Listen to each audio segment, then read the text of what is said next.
We're back, and since it's the end of the year, I think it's appropriate to start talking about anime of the year. So without further ado, let's go ahead and talk about it. And we're gonna start off with season 2 of Vinland Saga, the greatness that is Vinland Saga. Now, a lot of people were definitely not happy with season 2 because they really didn't know what they were getting themselves into, right? They came in thinking that season 2 was going to be as action-packed as season 1. They came in thinking that Thorfinn was going to be an absolute menace like he was in season 1. Now, me personally, I'm not a manga reader, so I came in into season 2 kind of, just expecting Vinland Saga to be great once again.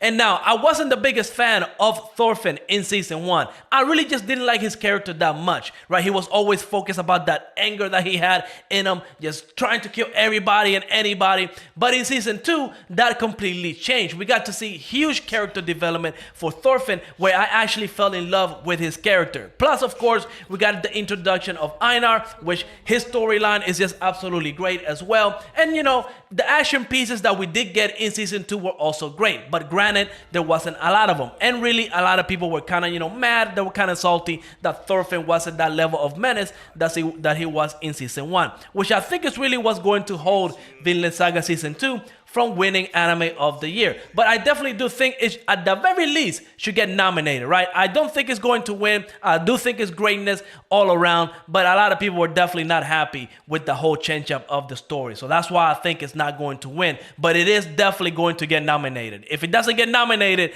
that it was stolen.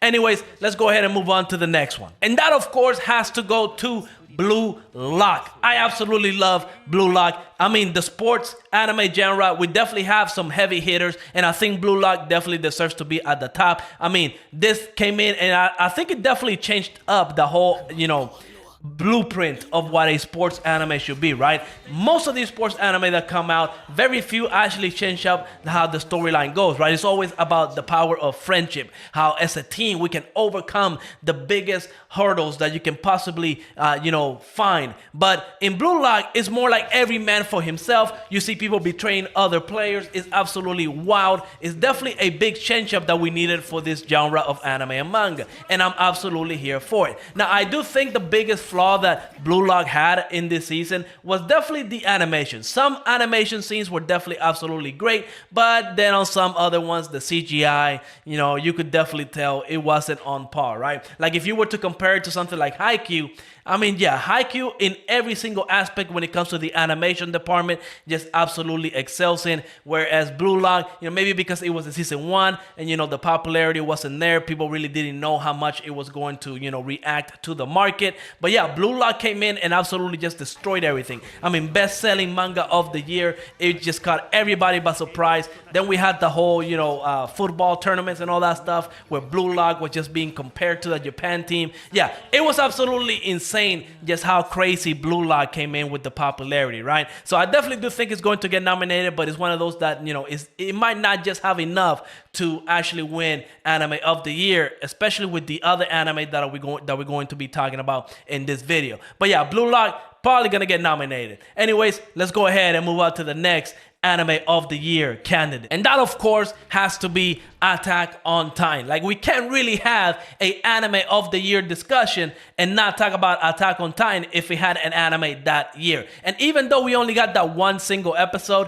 that single episode was 100% a masterpiece. I mean, we're talking about the conclusion of Attack on Titan, which we're definitely going to talk about because, it wasn't widely accepted as a good ending, right? Like, the fandom was kind of split on it. But of course, we also got the top tier animation, the sequences that happened there, absolutely phenomenal. Now, me personally, I love the ending. I'm in the camp that the ending was actually good. It actually was foreshadowed very, very well. So the ending to me was definitely top tier. Attack on Titan, the final episode, I know we got the whole, 14 seasons. Anyways, the final episode was definitely one of the best Attack on Titan episodes and definitely one of the best anime that aired this year. But it was just one episode, which I really do think is what's going to hold Attack on Titan from also winning anime of the year, just because it was one episode, right? I think it's going to get nominated just like every season of Attack on Titan got nominated in the past. I believe it's the only anime to ever win like 2 years in a row as well. But I definitely do think it's going to be nominated. Now, is it going to win? I don't think so, because I definitely do feel like there's bigger anime out there that we're going to be talking about here in a second. But yes, Attack on Titan, the final episode, Everything about it was a masterpiece.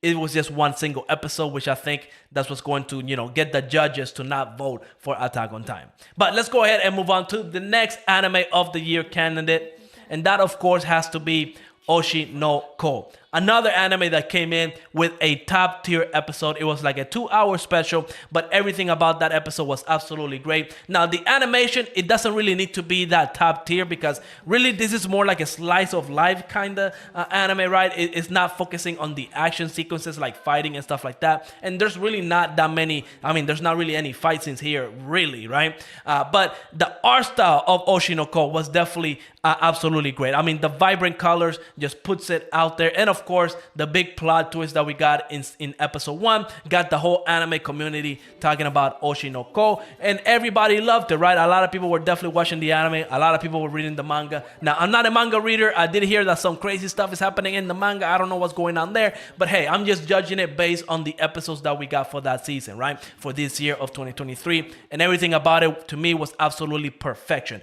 I loved every second of it. I love the characters. I love the character interactions. I love everything. So yeah, Oshi no Ko is definitely going to get nominated. Now, it might not actually win because, again, there were just bigger anime in 2023. It was a stacked year, and we're definitely going to talk about the next one here. And, the next anime that we have to talk about, of course, has to be Frieren Beyond Journey's End. And this anime, I personally hope that it wins Anime of the Year because everything, again, about this anime is absolutely phenomenal. I love the way that they're going about telling their story, where it's essentially, being splitting the story in half, where we get to see, what happened in the past with Frieren, and then, of course, what's happening in the current party that Frieren is with. The characters are absolutely great. The little small storylines that we get with each episode are great. Of course, whenever we do get a fight scene, even though it doesn't happen that often, the animation is on, top tier, industry standard level animation, right? Like top tier. Yeah, absolutely phenomenal every time we get an action sequence. But I definitely do feel like the thing that hinders Frieren Beyond Journey's End the most is the fact that it's not really consistent when it comes to the fight scenes and action of the series, right? It's definitely a more toned down, slowed down series where it really just focuses about the characters and their journey, and we get a fight here every now and then. A lot of people, they really just want to see that action-packed anime every episode or every other episode. They really just want their brains to be, locked in on the action pieces, and Frieren Beyond Journey's End doesn't do that. But what it does, it has great characters, great storytelling, great animation, really just a masterpiece putting all this different stuff together. And I really do hope that this wins Anime of the Year. But alas, we got one big juggernaut that we have to talk about. And this is what I actually think is going to win Anime of the Year. And that, of course, has to go to Jujutsu Kaisen. Let's be real. The Shibuya arc just started off with a bang. We got to see Gojo's past. We got to see what he went through with everything that happened there. So that was absolutely phenomenal. Of course, the animation, the action sequences, top tier. You can see the people just reacting to Jujutsu Kaisen. They are just wild. And of course, the storyline is great. I know a lot of people are kind of upset because, Jujutsu Kaisen is losing characters left and right. They're really not, liking the fact that, not every character is safe in Jujutsu Kaisen. Me personally, I love that. Again, the blueprint shonen that's been, used for generations has always been kind of like the power of friendship.